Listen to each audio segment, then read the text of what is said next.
ஓம் சாந்தி. 9/10/2024. இனிமையான குழந்தைகளே, உலகத்தின் ராஜ்யம் உடல் பலம் மூலம் பெறப்படுவது இல்லை. அதற்கு யோக பலம் வேண்டும். இதுவும் ஒரு விதிமுறையாகும். கேள்வி: சிவபாபா தன்மீது தானே எந்த மாதிரி வியப்படைகிறார்? பதில்: பாபா கூறுகிறார், பாருங்கள், எத்தகைய அதிசயம்! நான் உங்களுக்கு படிப்பு சொல்லித் தருகிறேன். இதை நான் யாரிடமும் ஒருபோதும் படித்தது இல்லை.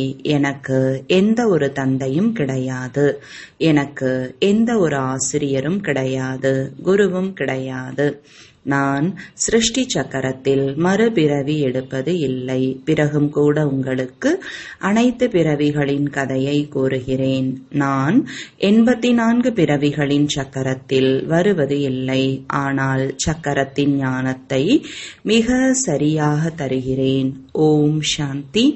ஆன்மீக தந்தை குழந்தைகளாகிய உங்களை சுய தரிசன சக்கரத்தை சுற்றுபவராக ஆக்குகிறார். அதாவது நீங்கள் இந்த 84 பிறவிகளின் சக்கரத்தை அறிந்து கொள்கிறீர்கள். இதற்கு முன் அறிந்து கொள்ளவில்லை. இப்போது பாபாவிடமிருந்து நீங்கள் தெரிந்து கொண்டு விட்டீர்கள். 84 பிறவிகளின் சக்கரத்தில் நீங்கள் நிச்சயமாக வருகிறீர்கள். குழந்தைகளாகிய உங்களுக்கு 84 பிறவிகளின் சக்கரத்தினுடைய ஞானத்தை நான் தருகிறேன். நான் சுய தரிசன சக்கரதாரி. ஆனால் நடைமுறையில் 84 பிறவிகளின் சக்கரத்தில் நான் வருவது இல்லை. ஆக இதிலிருந்து புரிந்து கொள்ள வேண்டும், சிவ தந்தையிடம் முழு ஞானமும் உள்ளது. நீங்கள் அறிவீர்கள், நாம் பிராமணர்கள் இப்பொழுது சுய தரிசன சக்கரதாரியாக ஆகிறோம். பாபா ஆவது இல்லை. பிறகு அவருக்கு அனுபவம் எங்கிருந்து வந்தது? நமக்கோ அனுபவம் கிடைக்கின்றது. பாபா எங்கிருந்து அனுபவம் கொண்டு வருகிறார்? உங்களுக்கு சொல்வதற்கு நடைமுறை அனுபவம் இருக்க வேண்டும் அல்லவா? பாபா கூறுகிறார், என்னை ஞானக்கடல் என சொல்கின்றனர். ஆனால் நானோ 84 பிறவிகளின் சக்கரத்தில் வருவது இல்லை. பிறகு என்னிடம் இந்த ஞானம் எங்கிருந்து வந்தது? ஆசிரியர் கற்பிக்கிறார் என்றால் நிச்சயமாக தான் படித்திருக்கிறார் அல்லவா? இந்த சிவபாபா எப்படி படித்தார்? இவருக்கு எப்படி 84 பிறவி சக்கரத்தை பற்றி தெரிய வந்தது? அவரே 84 பிறவிகளில் வருவது இல்லை எனும்போது பாபா விதை வடிவமாக இருக்கும் காரணத்தால் அறிந்துள்ளார். தாமே 84 பிறவி சக்கரத்தில் வருவது இல்லை. ஆனால் உங்களுக்கு அனைத்தையும் புரிய வைக்கிறார். இதுவும் கூட எவ்வளவு அற்புதம்! பாபா ஏதாவது சாஸ்திரம் படித்துள்ளார் என்பது எல்லாம் கிடையாது. நாடகப்படி அவருக்குள் இந்த ஞானம் அடங்கியுள்ளது. அதை உங்களுக்கு சொல்கிறார். ஆக அற்புதமான ஆசிரியர் ஆகிறார் அல்லவா? வியப்படைய வேண்டும். அதனால் இவருக்கு பெரிய பெரிய பெயர்கள் கொடுத்து உள்ளனர். ஈஸ்வர், பிரபு, அனைத்தும் அறிந்தவர் முதலானவை. நீங்கள் வியப்படைகிறீர்கள், ஈஸ்வரனுக்குள் எப்படி முழு ஞானமும் நிறைந்துள்ளது என்று. அவருக்குள் எங்கிருந்து வந்தது? அதை உங்களுக்கு புரிய வைக்கிறார். அவருக்கோ எந்த ஒரு தந்தையும் இல்லை. அவர் மூலம் பிறவி எடுத்து இருப்பார் அல்லது புரிந்து கொண்டிருப்பார் என சொல்வதற்கு. நீங்கள் அனைவரும் சகோதர சகோதரர்கள். அந்த ஒருவர் எப்படி உங்களுடைய தந்தையாகிறார்? விதை வடிவமாக உள்ளார். எவ்வளவு ஞானத்தை அமர்ந்து குழந்தைகளுக்கு சொல்கிறார். அவர் கூறுகிறார், நான் 84 பிறவிகளை எடுப்பது இல்லை, நீங்கள் எடுக்கிறீர்கள். ஆக நிச்சயமாக கேள்வி எழும்தானே, உங்களுக்கு பாபாவை எப்படி தெரிந்தது? பாபா கூறுகிறார், குழந்தைகளே, அனாதி நாடகத்தின்படி எனக்குள் முதலிலேயே இந்த ஞானம் உள்ளது. அதை உங்களுக்கு கற்றுத்தருகிறேன். அதனால் நான் உயர்ந்தவரிலும் உயர்ந்த பகவான் என சொல்லப்படுகிறேன். தானே சக்கரத்தில் வருவது இல்லை. ஆனால் அவருக்குள் முழு சிருஷ்டியின் முதல் இடை கடைசியை பற்றிய ஞானம் உள்ளது. ஆக குழந்தைகளாகிய உங்களுக்கு எவ்வளவு மகிழ்ச்சி இருக்க வேண்டும்! அவருக்கு 84 பிறவி சக்கரத்தின் ஞானம் எங்கிருந்து கிடைத்தது? உங்களுக்கோ தந்தையிடமிருந்து கிடைத்தது. தந்தையிடம் முதலிலேயே ஞானம் உள்ளது. அவர் ஞானம் நிறைந்தவர் என்று சொல்லப்படுகிறார். யாரிடமும் படித்ததும் இல்லை. இருந்த போதிலும் அவருக்கே முதலிலேயே இயல்பாகவே தெரியும். அதனால் ஞானம் நிறைந்தவர் என சொல்லப்படுகிறார். இது அதிசயம் அல்லவா? அதனால் இது உயர்ந்ததிலும் உயர்ந்த படிப்பு என பாடப்படுகிறது. குழந்தைகளுக்கு வியப்பாக உள்ளது. பாபாவை பற்றி அறியும் பொழுது அவர் ஏன் ஞானம் நிறைந்தவர் என்று சொல்லப்படுகிறார்? ஒன்றோ இது புரிந்து கொள்ள வேண்டிய விஷயம். இரண்டாவது என்ன விஷயம்? இந்த சித்திரத்தை நீங்கள் காட்டுகிறீர்கள் என்று சொன்னால் யாராவது கேட்பார்கள், பிரம்மாவிற்குள் அவரது ஆத்மா இருக்கும். இவரோ நாராயணன் ஆகிறார். அவருக்குள்ளும் அவரது ஆத்மா இருக்கும். இரண்டு ஆத்மாக்கள் அல்லவா? ஒன்று பிரம்மா, இன்னொன்று நாராயணனுடையது. ஆனால் சிந்தனை செய்வீர்கள் என்றால் இவர்கள் ஒன்றும் இரண்டு ஆத்மாக்கள் கிடையாது. ஆத்மா ஒன்றுதான். இது தேவதையின் ஒரு எடுத்துக்காட்டாக காட்டப்படுகிறது. இந்த பிரம்மாவேதான் விஷ்ணுவாக, அதாவது நாராயணனாக ஆகிறார். இவை ஆழமான விஷயங்கள் என சொல்லப்படும். பாபா மிகவும் ஆழமான ஞானத்தை கூறுகிறார். அதை தவிர வேறு யாராலும் கற்றுத்தர முடியாது. ஆக பிரம்மா மற்றும் விஷ்ணுவிற்கு ஒன்றும் இரண்டு ஆத்மாக்கள் கிடையாது. அதே போல சரஸ்வதி மற்றும் லக்ஷ்மி, இந்த இருவருக்கும் இரண்டு ஆத்மாக்களா அல்லது ஒன்றா? ஆத்மா ஒன்றுதான், ஷரீரங்கள் இரண்டு. இந்த சரஸ்வதி தான் பிறகு லக்ஷ்மி ஆகிறார். அதனால் ஓர் ஆத்மாவாகவே எண்ணப்படுகிறது. 84 பிறவிகளை ஓர் ஆத்மாதான் எடுக்கின்றது. இது மிகவும் புரிந்து கொள்வதற்கான விஷயம். பிராமணர் தான் பிறகு தேவதையாகவும் தேவதைகள் க்ஷத்திரியராகவும் ஆகின்றனர். நாம் தான் அது என்பதன் பொருள் எவ்வளவு நன்றாக உள்ளது. இவை ஆழத்திலும் ஆழமான விஷயங்கள் என சொல்லப்படும். இதில் கூட முதலில் இந்த புரிதல் வேண்டும். அதாவது நாம் ஒரு தந்தையின் குழந்தைகள். ஆத்மாக்கள் அனைவரும் உண்மையில் பரம்தாமத்தில் வசிப்பவர்கள். இங்கே பாகத்தை நடிப்பதற்காக வந்துள்ளனர். இது ஒரு விளையாட்டாகும். பாபா உங்களுக்கு இந்த விளையாட்டின் சாரத்தை அமர்ந்து கூறுகிறார். பாபாவோ முதலிலேயே இதை அறிந்திருக்கவே செய்கிறார். அவருக்கு யாரும் கற்றுத்தரவில்லை. இந்த 84 பிறவிகளின் சக்கரத்தை அவர்தான் அறிவார். அதை இந்த சமயத்தில் உங்களுக்கு சொல்கிறார். பிறகு நீங்கள் மறந்து போகிறீர்கள். பிறகு அதன் சாஸ்திரம் எப்படி உருவாக முடியும்? பாபாவோ எந்த ஒரு சாஸ்திரத்தையும் படித்தது இல்லை. பிறகு எப்படி வந்து புது புது விஷயங்களை கூறுகிறார்? அரை கல்பம், பக்தி மார்க்கம், இந்த விஷயம் சாஸ்திரங்களில் இல்லை. இந்த சாஸ்திரங்களும் கூட நாடகப்படி பக்தி மார்க்கத்தில் உருவாகியுள்ளன. உங்களது புத்தியில் ஆரம்பத்தில் இருந்து கடைசி வரை இந்த நாடகத்தினுடைய எவ்வளவு பெரிய ஞானம் உள்ளது. அவர் அவசியம் மனித உடலை ஆதாரமாக எடுத்து ஆக வேண்டும். சிவபாபா இந்த பிரம்மாவின் உடலில் அமர்ந்து இந்த சிருஷ்டி சக்கரத்தை பற்றி புரிய வைக்கிறார். மனிதர்களோ பொய்யாக சிருஷ்டியின் ஆயுளை நீண்டதாக கூறிவிட்டனர். புதிய உலகம்தான் பிறகு பழைய உலகமாக ஆகிறது. புதிய உலகம் சொர்க்கம் என சொல்லப்படுகிறது. பழைய உலகம் நரகம் என சொல்லப்படுகிறது. உலகம் ஒன்றுதான். புதிய உலகத்தில் தேவி தேவதைகள் உள்ளனர். அங்கே அளவற்ற சுகம் உள்ளது. முழு சிருஷ்டியும் புதியதாக ஆகின்றது. இப்போது இது பழையது என சொல்லப்படுகிறது. கலியுக உலகம் என்று பெயர். எப்படி பழைய தில்லி மற்றும் புதிய தில்லி என சொல்லப்படுகிறது? பாபா புரிய வைக்கிறார். இனிமையிலும் இனிமையான குழந்தைகளே, புதிய உலகத்தில் புது தில்லி இருக்கும். இதுவோ பழைய உலகத்தில் புது தில்லி என கூறிவிடுகின்றனர். இதை புது என்று எப்படி சொல்ல முடியும்?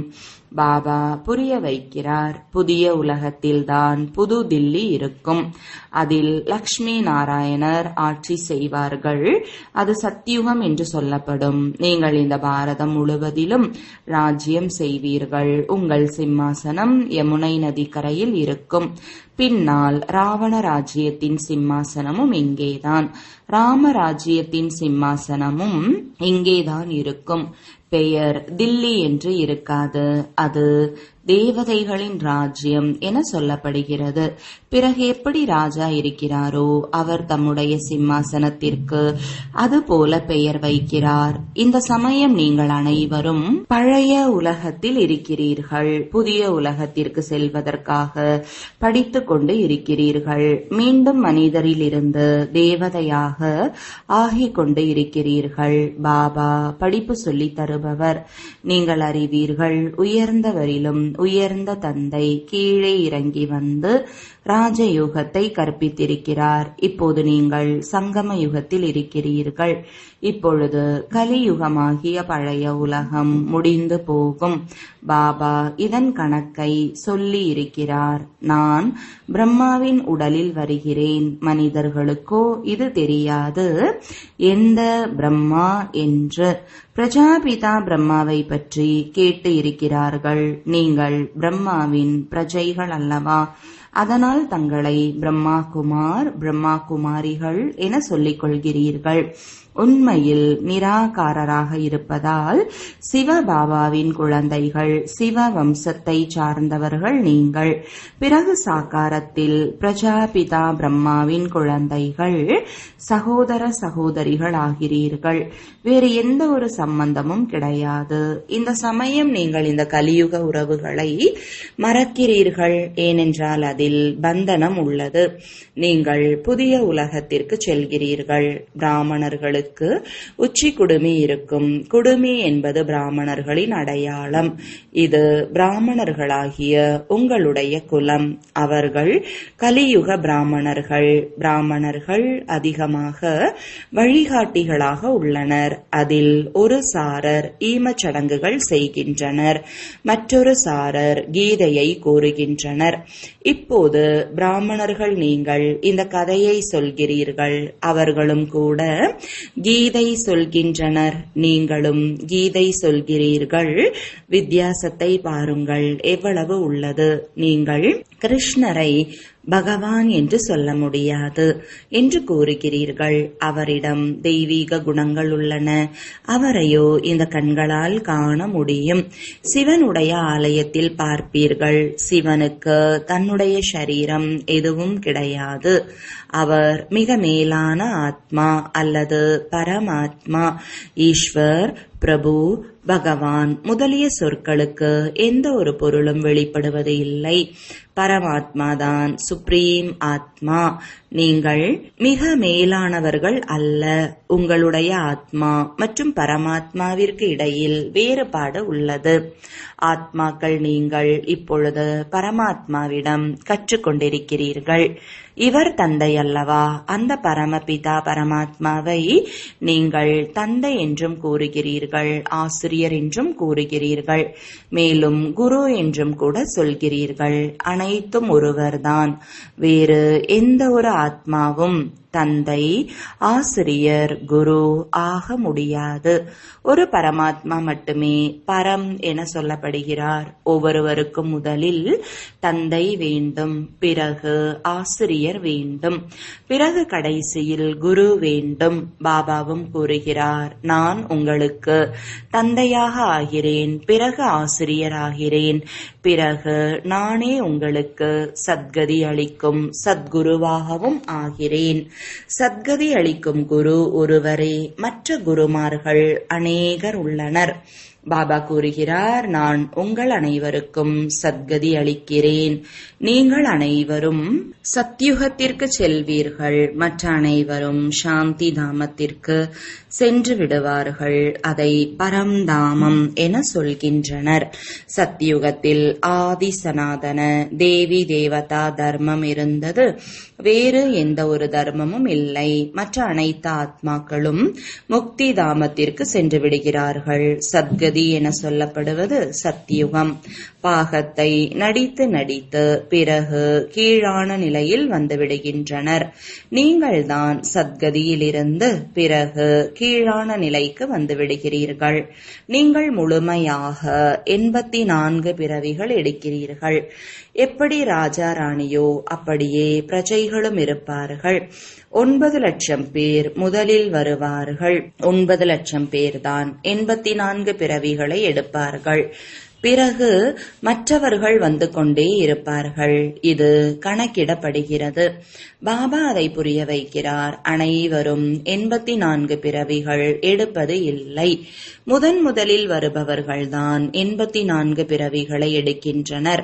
மற்றவர்கள் குறைவாக எடுத்துக்கொண்டே வருகின்றனர். அதிகபட்சம் 84 பிறவிகள். இந்த விஷயங்களை வேறு மனிதர்கள் யாரும் தெரிந்து இருக்கவில்லை. பாபாதான் வந்து புரிய வைக்கிறார். கீதையில் பகவான் வாக்கு என்பதாக உள்ளது. இப்போது நீங்கள் புரிந்து கொண்டு விட்டீர்கள். ஆதி சனாதன தேவி தேவதா தர்மத்தை ஒன்றும் கிருஷ்ணர் படைக்கவில்லை. பாபாதான் இதை உருவாக்குகிறார். கிருஷ்ணரின் ஆத்மா 84 பிறவிகளின் கடைசியில் இந்த ஞானத்தை கேட்டு பிறகு முதல் நம்பரில் வந்தது. இந்த விஷயங்கள் புரிந்து கொள்ள வேண்டியவை ஆகும். தினம்தோறும் படிக்க வேண்டும். நீங்கள் இறைவனின் மாணவர்கள். பகவான் வாக்கு அல்லவா? நான் உங்களை ராஜாக்களுக்கெல்லாம் மேலான ராஜாவாக ஆக்குகிறேன். இது பழைய உலகம். புதிய உலகம் என்றால் சத்தியுகம். இப்போது கலியுகம். பாபா கலியுக தூய்மையற்ற நிலையிலிருந்து சத்தியுக தூய்மையான தேவதையாக ஆக்குகிறார். ஆனால் கலியுக மனிதர்கள் அழைக்கிறார்கள், பாபா வந்து எங்களை தூய்மையாக ஆக்குங்கள். கலியுக தூய்மையற்ற தன்மையிலிருந்து சத்யுக தூய்மையாக ஆக்குங்கள். எவ்வளவு வேறுபாடு இருக்கிறது! கலியுகத்தில் அளவற்ற துக்கம் உள்ளது. குழந்தை பிறந்ததும் சுகம் வந்தது. நாளை இறந்தால் துக்கம் நிறைந்தவராக ஆகிவிடுவார்கள். ஆயுள் முழுவதும் எவ்வளவு துக்கம் ஏற்படுகிறது! இதுவே துக்கத்தின் உலகம். இப்போது பாபா சுகத்தின் உலகத்தை உருவாக்கி கொண்டு இருக்கிறார். உங்களை ஸ்வர்க்கவாசி தேவதையாக ஆக்குகிறார். இப்பொழுது நீங்கள் புருஷோத்தம சங்கம யுகத்தில் இருக்கிறீர்கள். உத்தமத்திலும் உத்தம மனுஷியாக ஆகிறீர்கள். நீங்கள் லக்ஷ்மி நாராயணனாக ஆக வருகிறீர்கள். மாணவர்கள் ஆசிரியரை நினைவு செய்கிறார்கள். ஏனென்றால் இவர் மூலம் நாம் படித்து இன்னாராக ஆவோம் என புரிந்து கொண்டுள்ளனர். இங்கே நீங்கள் பரமபிதா பரமாத்மா சிவனை நினைவு செய்கிறீர்கள். உங்களை அவர் தேவதையாக ஆக்குகிறார். தங்களுடைய தந்தையாகிய என்னை நினைவு செய்யுங்கள் என்று கூறுகிறார். அவர்தான் ஞானம் நிறைந்தவர். உங்களுக்கு உண்மையான கீதையை கூறுகிறார். ஆனால் அவர் படித்தது இல்லை. அவர் சொல்கிறார், நான் யாருடைய குழந்தையும் இல்லை, யாரிடமும் படித்தது இல்லை, எனக்கு யாரும் குரு கிடையாது. நான் பிறகு குழந்தைகளாகிய உங்களுடைய தந்தை ஆசிரியர் குருவாக இருக்கிறேன். அவர் பரம ஆத்மா என்று சொல்லப்படுகிறார். இந்த முழு சிருஷ்டியின் முதல் இடை கடைசியை பற்றி அறிந்துள்ளார். எதுவரை அவர் சொல்லவில்லையோ அதுவரை நீங்கள் முதல் இடை கடைசியை பற்றி புரிந்து கொள்ள முடியாது. இந்த சக்கரத்தை அறிந்து கொள்வதால் நீங்கள் சக்கரவர்த்தி ராஜாவாக ஆகிறீர்கள். உங்களுக்கு இந்த பாபா கற்பிக்கவில்லை. இவருக்குள் சிவபாபா பிரவேசமாகி ஆத்மாக்களுக்கு படிப்பு சொல்லி தருகிறார். இது புது விஷயம் அல்லவா? இது சங்கம யுகத்தில்தான் நடக்கிறது. பழைய உலகம் முடிந்து போகும். சிலருடைய பொருட்கள் மண்ணோடு மண்ணாகி விடும். சிலருடையதை ராஜா அபகரித்துக் கொள்வார். குழந்தைகளுக்கு கூறுகிறார், அநேகருக்கு நன்மை செய்வதற்காக, மீண்டும் தேவதை ஆக்குவதற்காக இந்த பாடசாலை அருங்காட்சியகத்தை திறந்து வையுங்கள். அங்கே அநேகர் வந்து சுகத்தின் ஆஸ்தியை பெறுவார்கள். இப்பொழுது ராவண ராஜ்யமாக உள்ளதல்லவா? ராம ராஜ்யத்தில் சுகம் இருந்தது, ராவண ராஜ்யத்தில் துக்கம்தான் உள்ளது.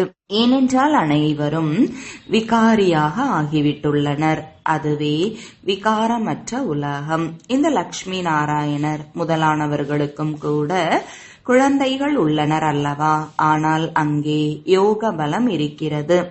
பாபா உங்களுக்கு யோக பலத்தை கற்றுத்தருகிறார். யோக பலத்தால் நீங்கள் உலகத்தின் எஜமானராக ஆகிறீர்கள். புஜ பலத்தால் யாரும் உலகத்தின் எஜமானர் ஆக முடியாது. சட்டம் அதுபோல சொல்லவில்லை. குழந்தைகள், நீங்கள் நினைவின் பலத்தால் முழு உலக ராஜ்யத்தை பெற்றுக் கொண்டிருக்கிறீர்கள்.